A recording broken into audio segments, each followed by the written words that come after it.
সিরাজগঞ্জের উল্লাপাড়ায় লিচু ব্যবসায়ীর রহস্যজনক হত্যার রহস্য উদ্ঘাটন সহ ৬ জনকে গ্রেফতার করেছে র্যাব ১২-এর একটি অভিযানিক দল।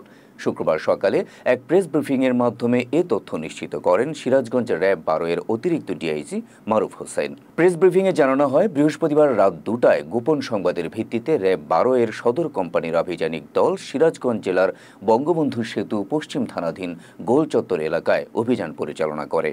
র্যাব সদর দপ্তরের গোয়েন্দা শাখার সহযোগিতায় পরিচালিত এই অভিযানে গেল ৩ জুন সংঘটিত অজ্ঞাত লিচু ব্যবসায়ী হত্যা মামলার ৬ আসামিকে গ্রেফতার করা হয়।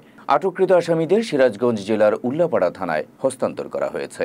৬ জনকে এই চক্রে গ্রেফতার করতে সক্ষম হয় এবং তারা যে ট্রাকে করে এই ভিকটিম এবং এই আহত ব্যক্তিকে নিয়ে এসেছিল, সেই একই ট্রাকে থেকে এই ৬ জনকে উদ্ধার